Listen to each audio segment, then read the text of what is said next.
Ansiedade é medo do futuro e mostra que você se preocupa com o seu futuro, né? Gente, vamos lá, vamos falar hoje sobre legislação para redação, um tema que vocês mesmos tinham solicitado, né? Quando a gente fala sobre legislação para redação, tem tudo a ver com área de conhecimento, né? E área de conhecimento de qualidade, mas a gente tem que saber incluir de maneira cuidadosa na redação, né? Tem que ter uns conhecimentos aí para inserir legislação e tem que conhecer, claro, a legislação do país, né? Uma aula que eu sinto muita falta, assim, quando eu estudei para ela, quando eu preparo ela, eu sinto muita falta de ter tido ela na minha vida, né? Como preparação mesmo. A gente vai conhecer alguns detalhes importantes hoje. Gente, outra coisa que eu queria deixar muito claro para vocês, tá? Abram o microfone com qualquer dúvida que vocês tenham. Faltam poucas semanas, então eu vou liberar um material para vocês. A gente vai estar debatendo com o pessoal da Isolada sobre os temas possíveis, mas eu vou mandar esse material para todo mundo, até quem é só da monitoria, tá bom? E fiquem alerta, produzam os temas, enviem a redação pra gente no privado, via WhatsApp, tá? Via e-mail, para que a gente não perca essas semaninhas preciosas que faltam pro Enem, tá bom? Vamos lá? Gente, legislação para redação. Separação da aula de hoje vai ser orientada em... A gente vai conversar sobre o que é esse termo legislação, né? A gente vai conversar um pouquinho sobre as constituições que existiram no Brasil, já é um repertório que entra como história e como legislação, para você entender como chegamos na atual, na Constituição Cidadã de 88, né? E após isso a gente vai estudar alguns estatutos que fazem parte da nossa Constituição, mas que foram incluídos entre antes e depois, mas que se mantiveram, beleza? Vamos lá. Legislação. Gente, a gente sabe muito bem que num poder tripartite, a gente tem a divisão do poder executivo, judiciário e legislativo, sendo cada um níveis independentes entre si. O Brasil tem um sistema de administração descentralizado. Qualquer sistema de administração descentralizado, ele torna toda a obrigação da federação factível a sofrer alterações do Estado e do Estado para com o município. Ou seja, se o Estado federal coloca assim, gente, agora está liberado arma no Brasil. E aí o Estado de Pernambuco coloca, mas o Estado de Pernambuco não libera uma nova lei. Então o país inteiro é permitido?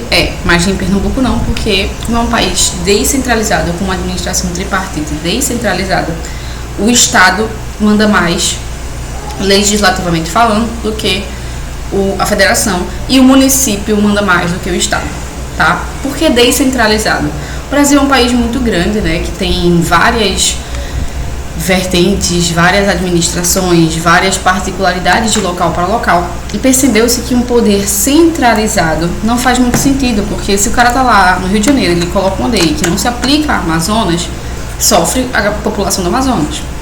E para reduzir esse sofrimento, para tornar mais branda a relação de legislação com as comunidades, existe a descentralização do poder, beleza? Vamos conhecer um pouquinho dos outros poderes, né, para a gente ter noção do que é o poder legislativo, do que é a legislação, tá?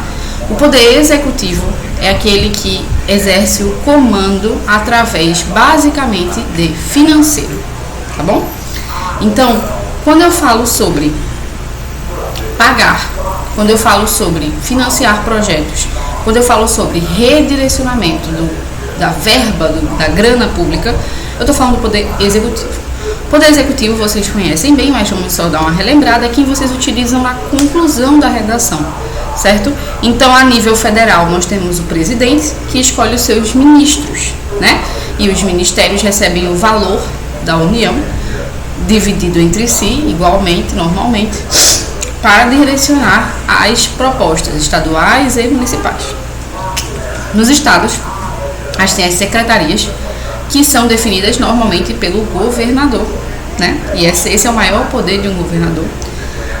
Ao passo que, dentro dos municípios, nós temos os prefeitos e as secretarias municipais, tá? Então, mesma lógica, secretaria municipal manda do jeito que ela quiser no dinheiro que é mandado pelo Estado, que manda do jeito que quiser no dinheiro que é mandado pela Federação e assim por diante. O poder judiciário é aquele que vai aplicar as leis nos casos concretos. Nós temos o Supremo Tribunal Federal para legislações que envolvem os três poderes, e nós vamos ter, né, cada tribuna relacionada a cada causa específica de acordo com o setor lei que está sendo avaliado, né? Temos a delegacias e tal, essa parte a gente não precisa conhecer muito, mas a gente sabe que é quem cuida dessa responsabilidade. No poder legislativo também é simples a gente entender. O poder legislativo ele faz as leis, né? E as leis elas podem ser leis, extensões de leis, cancelamento de leis anteriores. Todas elas devem respeitar a Constituição. A partir do momento que a Constituição não é respeitada, existe uma incumbência que é o Supremo Tribunal Federal para intervir, mas cria novas leis para tornar a Constituição mais adaptável à realidade do público, certo? Então, de maneira geral, o Poder Legislativo funciona também federal, municipal, estadual e municipal. A nível federal, a gente vai ter Senado, né, os senadores, são aqueles caras que a gente elege que ficam no poder de 8 em 8 anos, né? Embora a gente eleja eles de 4 em 4, a gente elege metade da banca de senadores em um quadriênio, e no outro quadriênio a gente elege mais metade. E os deputados federais, vocês sabem, a gente está em período de eleição, deputado federal, né, é o deputado que vai ordenar a Câmara dos Deputados Federal, que fica lá em Brasília. Beleza. Isso é para decidir as leis. Então, como é que se faz uma lei federal, Bianca? A lei, ela tem que rodar e ser aceita em 3 instâncias. Os senadores, né, o Senado, a Câmara dos Deputados e o presidente, tá? Caso o presidente, que é o único indivíduo que faz parte do Poder Executivo e Legislativo ao mesmo tempo, né? Caso ele não aprove a lei pode voltar para o Senado, pode voltar para a Câmara dos Deputados e ser aprovada. Ela pode passar por esses 3 e ser aprovada direto. Caso o presidente negue, ela pode voltar para estes 2. Assim como o Senado também pode negar e o presidente aceitar e volta a rodar, tá? Basicamente, a gente precisa de 3 a 4 votos concretos para ter uma nova lei. Por isso que é muito importante, durante períodos de eleição, né, os presidentes sempre ficam solicitando que a população vote em deputados ou senadores que votam pela mesma causa, para eles terem o que a gente chama de governabilidade, né, para todas as leis que eles quiserem propor. Essas leis, essas ideias, vêm da onde, Bianca? Podem vir tanto dos 3. Pode ser um senador que trouxe a lei, pode ser um deputado que trouxe a lei, ou pode ser o próprio presidente que pensou naquela lei.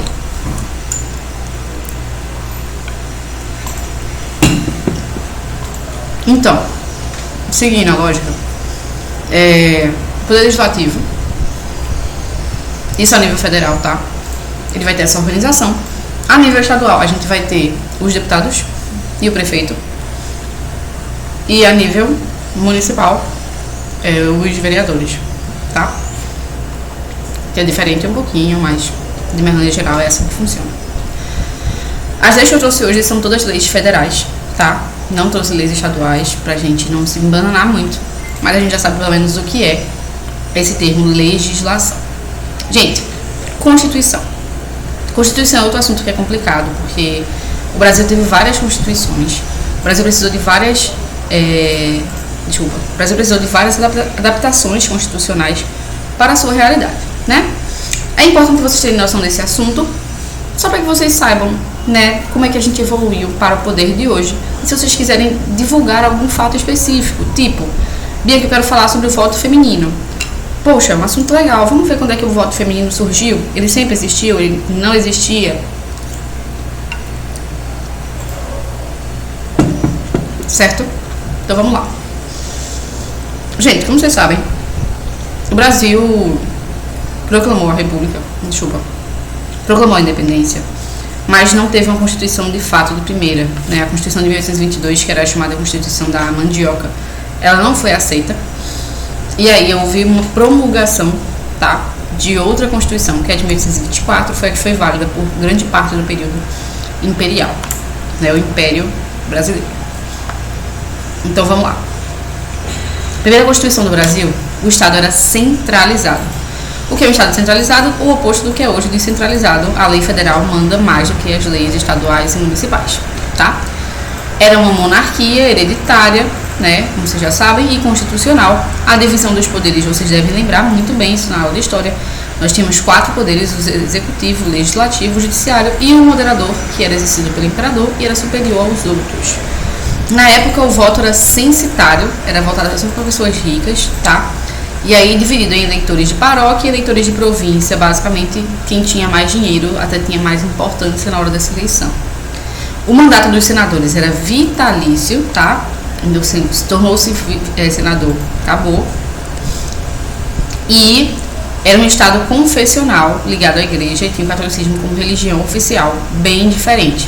Bianca, como é que eu posso utilizar daqui para as minhas redações? Estou fazendo uma anotação aí, quem estiver fazendo anotação, ou no celular, ou no WhatsApp, ou anotando mesmo. O que eu acho mais relevante é: primeira Constituição do Brasil, ela era confessional, tá? Ligada à igreja, com o voto censitário e com o poder moderador atuante.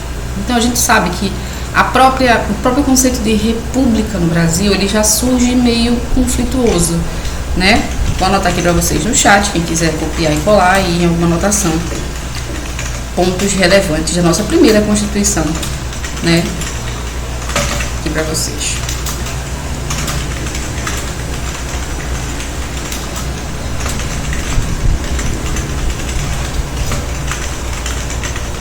Isso aqui já é um repertório para a gente criticar um pouco a administração do país. Beleza. Passando para a Constituição de 1891, né?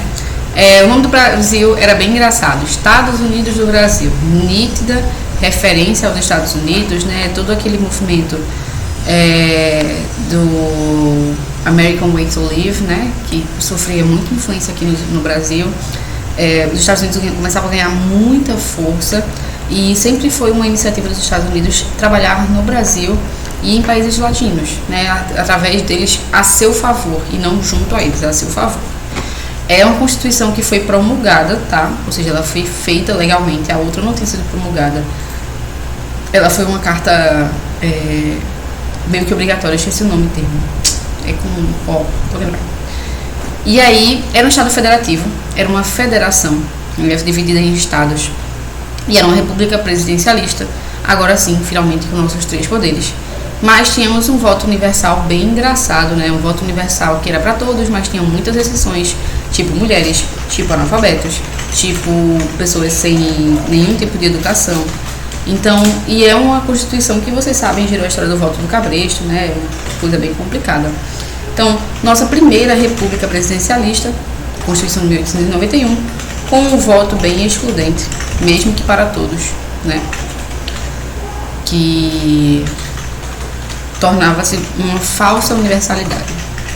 Acho que esse é o ponto mais interessante daqui. Lembrem que essa Constituição tirou o voto de Cabresto, mas também a nossa primeira eleição como, de fato, república presidencialista, né? E, de fato, existindo 3 poderes e tal.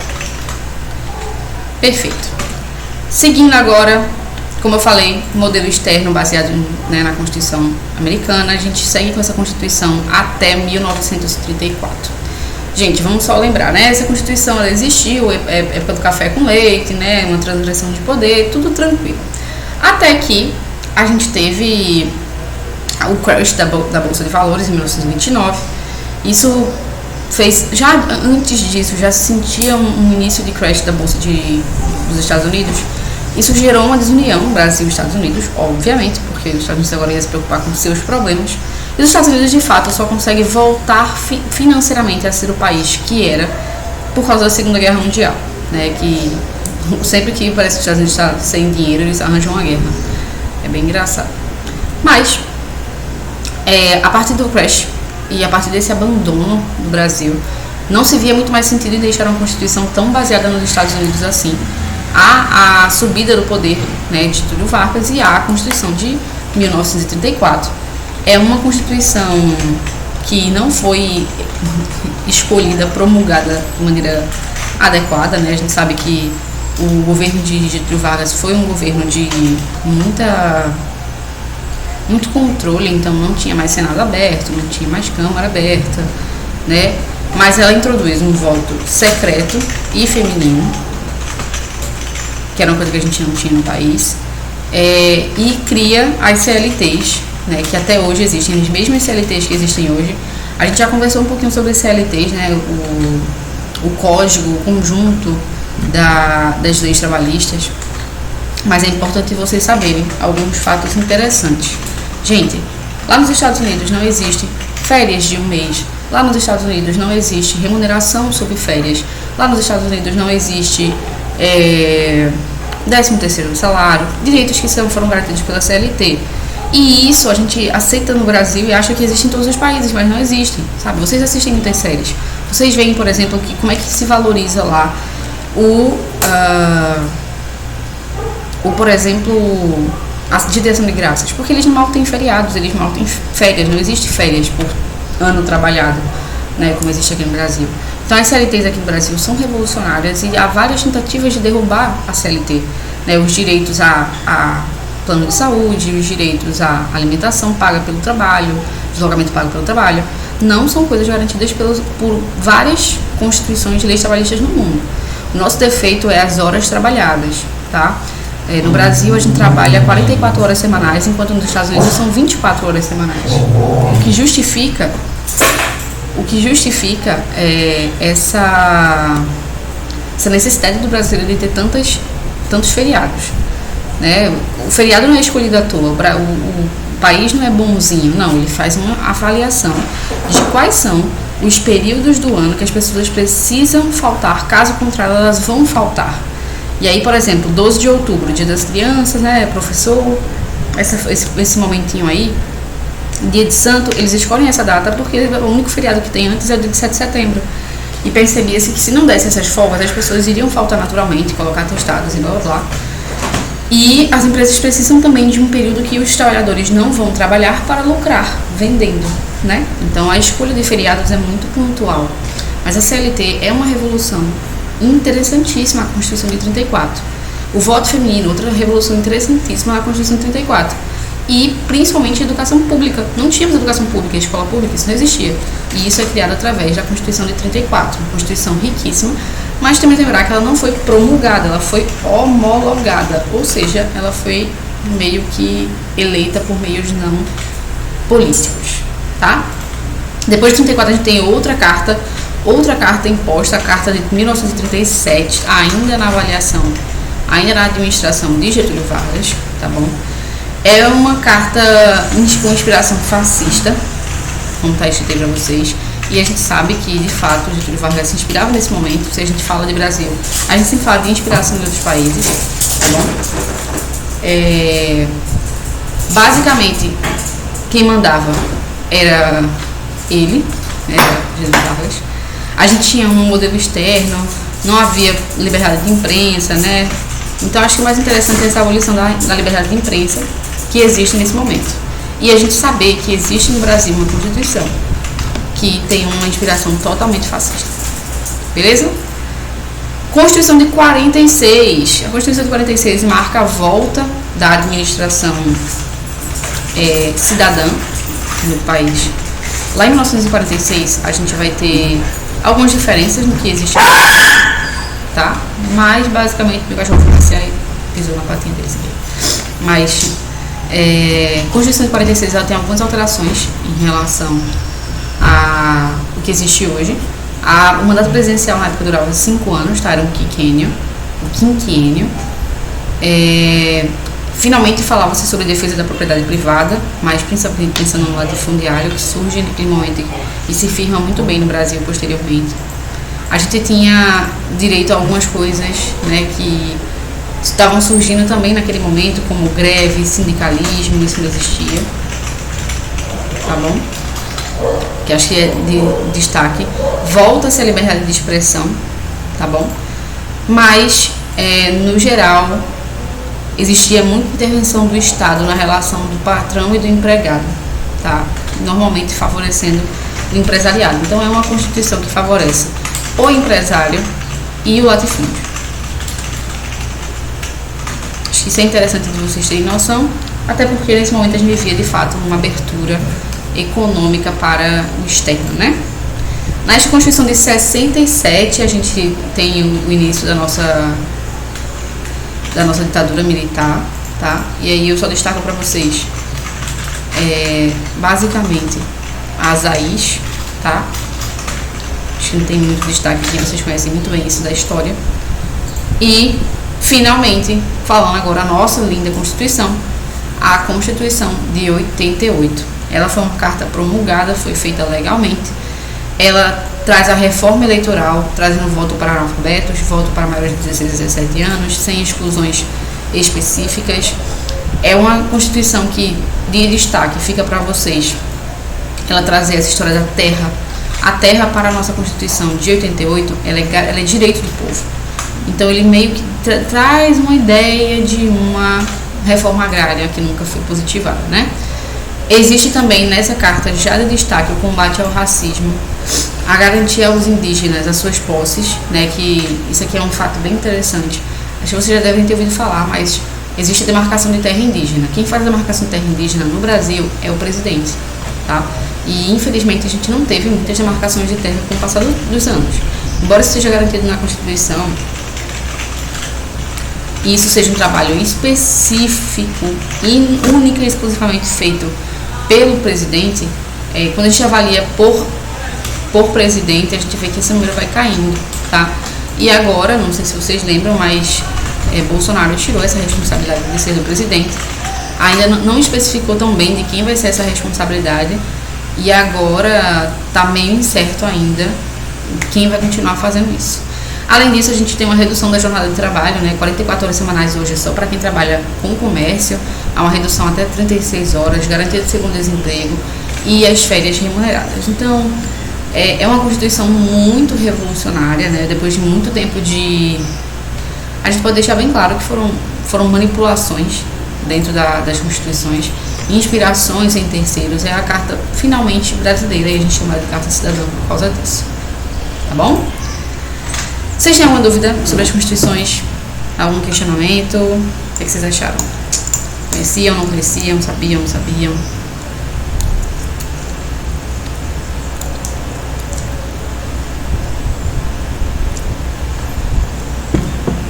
Beleza, vamos lá?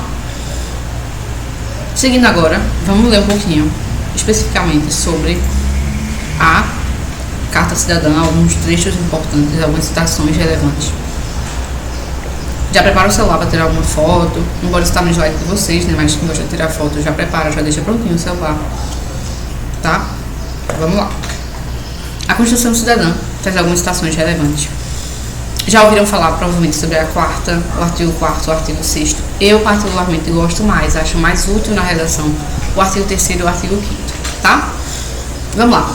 Até porque o artigo 4º e 6º é muito citado por todo mundo e eu acho que fica meio repetitivo.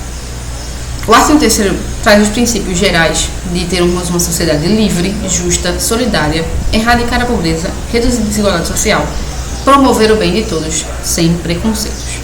Tá? Então, assim, é um artigo que traz a ideia geral do que desejava-se, né, como bem para todos. Esse ponto de promover o bem a todos sem preconceitos é mais especificamente do artigo 4º, tá?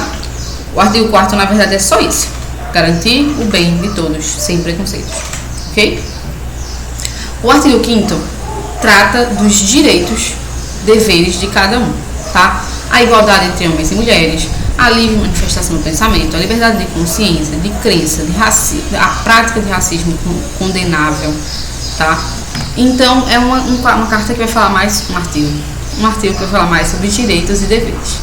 Para finalizar, só para vocês terem noção, o artigo 6º fala do direito, deixa eu botar aqui já para vocês, os direitos individuais.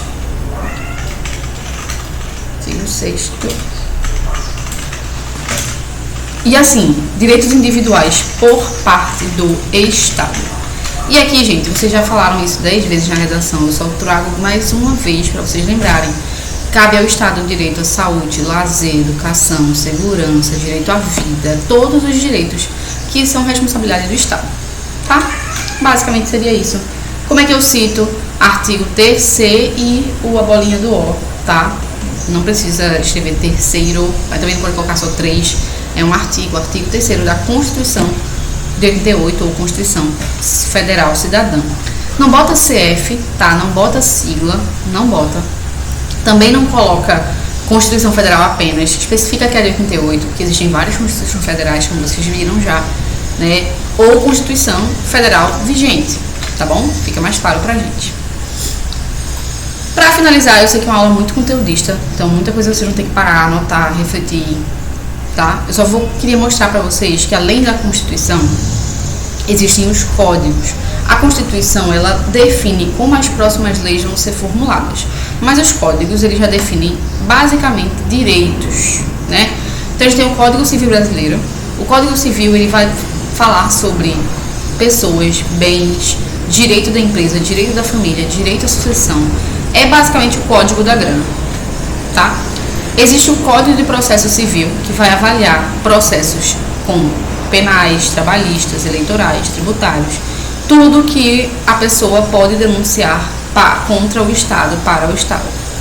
Existe o Código Penal Militar, vocês devem saber, infelizmente, ou felizmente, a PM, o Corpo de Bombeiros e as Forças Armadas são tratados de maneira diferente, legislativamente falando. Eles têm o Código Penal Militar, que é um dos mais antigos, né, desde 69. Temos o CDC, o Código de Defesa do Consumidor, que vocês conhecem bem, né? É ele que vai garantir o acesso a alguns alimentos.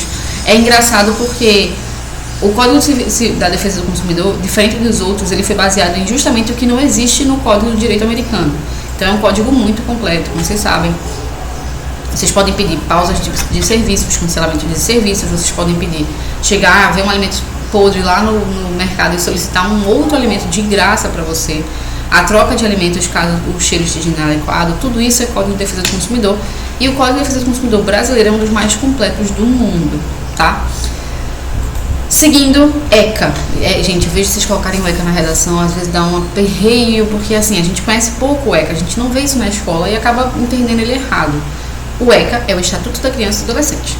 A função do ECA é outorgar as responsabilidades do Estado e da família para com a criança, tá? Então, ele coloca que a criança tem direito à vida, saúde, alimentação, educação, lazer, profissionalização, cultura, dignidade, respeito e liberdade. Além disso, ele coloca que nenhuma criança deve ser objeto de negligência, discriminação, exploração, violência, crueldade ou opressão. E diz que é responsabilidade dos pais o dever do sustento, da guarda, da educação dos filhos, não constituindo motivo de recusa e falta de carência. Ou seja, o ECA é revolucionário, tá? O ECA ensina os pais a serem pais, né? Coisa que a gente até muito tempo não tinha, e até hoje existe no imaginário de muitos pais, não existe. Não existe a responsabilidade do pai entender que se ele colocou o filho no mundo, é a responsabilidade dele. Muitos filhos consideram que, porque foram tratados de maneira diferente, é a responsabilidade dos filhos. Os filhos têm que amá-los, os filhos têm que respeitá-los, claro. Mas que os filhos têm que garantir seu próprio sustento, seja um pouco, né? E o ECA traz esse ensinamento básico de o que é responsabilidade. Ele traz o que é adolescência, o que é ser criança. Um é até 12 anos, outro é de 12 a 18 anos. É um estatuto, ou seja, é um conjunto de leis. Não adianta colocar o ECA como agente da conclusão. O ECA não é um agente da conclusão, ele é um conjunto de leis, ele é uma área de conhecimento, ele não é um agente da conclusão, ele é só um monte de lei, tá? Já vi muita gente colocar, é importante que o ECA faça isso, não dá. CLT, como é que está a CLT atualmente? Gente, a CLT atualmente garante carteira de trabalho, exame médico admissional, pagamento de salário, fundo de garantia, que é o FGTS, a jornada de até 44 horas semanais para cargos X e até 40 horas para cargos Y. Será pago a hora extra de sempre 20% superior à hora de trabalho normal. Existe um período de descanso, ninguém pode trabalhar um período de pegar aquele trabalho 11 horas depois, isso não pode. Férias anuais, que só existe no Brasil. 13º salário, que é um reajuste, né, fiscal automático. Licença maternidade de até 3 meses, licença paternidade de até 3 dias, né, tentando aumentar. Vale transporte, vale alimentação, faltas permitidas de trabalho, né, as faltas para levar os filhos para consultas, as faltas para si próprio, pré-natal, essas coisas são liberadas. Acidente de trabalho ser remunerado, adicional noturno ser remunerado, seguro-desemprego ser remunerado. Hoje a CLT é isso foi fonte de muito trabalho, de muita batalha. O SUS também é um sistema que faz parte da legislação, né? O SUS ele surgiu em 1988 junto com a Constituição Cidadã, ela fala que a saúde é dever do Estado. A gente já teve uma aula específica sobre o SUS. E existem algumas coisas que são definidas na lei, né? As pessoas vão ser tratadas como um todo, né? Todas serão tratadas iguais, mas haverá prioridade para quem precisa mais, né? A pessoa precisa saber o que está acontecendo com ela, é o princípio da autonomia. A pessoa tem direito a tudo que aconteceu com ela, inclusive colocar as pessoas na justiça através das próprias informações do SUS. E a divulgação daquelas informações via mídia é livre para os usuários. Outro código interessante que vocês utilizam muito na redação é o Código dos Direitos Humanos. Embora ele não seja brasileiro, o Brasil fez parte da assinatura. Os direitos humanos foram assinados logo após, né, a Guerra Mundial, a Segunda Guerra Mundial. Ele traz algumas definições interessantes. Foi definido pela Organização das Nações Unidas, né, a ONU, e abraçado pela OMS, a Organização Mundial de Saúde, assinada por vários países. Ela traz que todos os homens nascem livres e iguais em dignidade. Ela traz que os direitos humanos são pautados na dignidade de cada pessoa, que eles são universais. Ele vai contra a discriminação, vai contra, basicamente, algumas situações específicas, mas garante o direito à liberdade, garante que todo crime seja levado a um tribunal e avaliado como processo, né? E sempre que existe uma violação desses direitos, normalmente a ONU vem intervir, como o caso da Maria da Penha. Vocês devem conhecer Maria da Penha, a Lei Maria da Penha. Lei Maria da Penha é inspirada numa mulher chamada Maria da Penha. Maria da Penha, ela era uma professora universitária, junto com seu marido, professor universitário. Ela levou um tiro nas costas, provavelmente dele, né? A investigação apontava para ele, mas ele foi julgado e não foi culpado por vários recursos que ele conseguiu colocar, por ser professor universitário e tal. E a ONU interviu, né, até que ele fosse julgado e preso. Então, normalmente a ONU tem essa intervenção em casos famosos que vão contra os direitos humanos. Para finalizar, algumas leis nacionais importantes, tá? Temos sobre o meio ambiente, a nossa lei mais importante. É a Lei 9.605 de 98. Bianca, se eu quero citar uma lei, eu preciso colocar o número? Precisa. A menos que a lei tenha um nome fantasia, como Lei da Palmada, Lei Maria da Penha, aí você pode colocar só o nome fantasia. Mas, infelizmente, algumas dessas leis não tem nome fantasia, eu tentei trazer a maioria que tivesse mesmo. Essa aqui é a primeira lei que criminalizou condutas nocivas ao meio ambiente, e a única praticamente. Lei da questão indígena é o Estatuto do Índio, tá? Ele garante a situação jurídica de indígenas e comunidades indígenas, é o único que existe, tá? Mas pode citar, Estatuto do Índio, tá liberado. Violência doméstica. Gente, meu maior tema para esse ano é violência doméstica ou violência contra a mulher, tá? Porque tem muita lei. Eu vou falar isso pra vocês numa próxima aula. Para o pessoal da Isolada vai ser a nossa próxima aula daqui a 20 minutos. E para o pessoal da monitoria vai ter uma aula específica só para isso. Mas no geral é a minha tema mais forte. Então abre aí a cabecinha. Lei Maria da Penha, vai pesquisar sobre a história de Maria da Penha, tá? Sobre Lei da Palmada. Tenha noção que a Lei da Palmada é uma lei sobre violência doméstica, tá? E espancamento, não é palmada. O nome palmada, inclusive, é muito ruim por causa disso. O nome oficial da lei nem é Lei da Palmada, é Lei Menino Bernardo, um menino que foi morto após ser basicamente espancado, tá? E dopado. Violência sexual, nós temos a lei de assédio, lei de importunação sexual e lei de estupro. O estupro é o ato não consentido. A importunação sexual é a tentativa de prazer, de qualquer maneira que seja, sem, de fato, penetração. E o assédio ocorre dentro do ambiente de trabalho. Minha aposta do tema para esse ano é violência doméstica, tá? Mas eu tenho 20 temas que eu vou apresentar para vocês hoje. Ou tabagismo. Violência doméstica ou tabagismo. Vou mostrar para vocês. Mas são as duas apostas. Violência psicológica, temos Lei Maria da Penha, Lei de Alienação Parental, vocês já conhecem a Lei de Alienação Parental, tá? E preconceito, existe o Estatuto da Igualdade Racial, pouca gente conhece, é uma ótima citação na redação. Gente, muito assunto, muita coisa, muito material nessa aula de hoje. É uma aula de fato extensa e cheia de conteúdo. Para um pouquinho, revisa tudo isso que a gente conversou hoje e tenta incluir na redação nas próximas vezes, tá? Em especial, estatutos que são muito interessantes, como o Estatuto da Criança, Estatuto do Idoso, tá? E esses termos, Estatuto do Índio, Estatuto da igualdade racial, tá? Para você se familiarizar com esses termos. Artigo 3º, 4º, 5º e 6º são ótimas indicações de redação, mas para você saber utilizar, você precisa saber qual é a ideia geral de cada um, tá?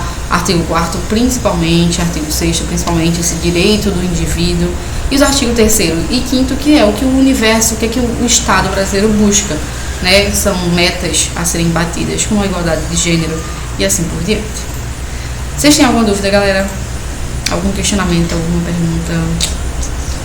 Entenderam a aula de hoje, de maneira geral? Top. Valeu, Luiz. Daqui a pouco a gente entra às 10 horas, né? Com a aula de temas de redação para esse ano.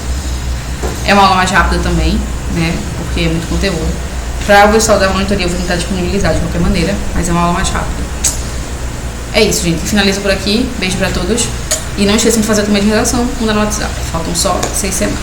Beijo.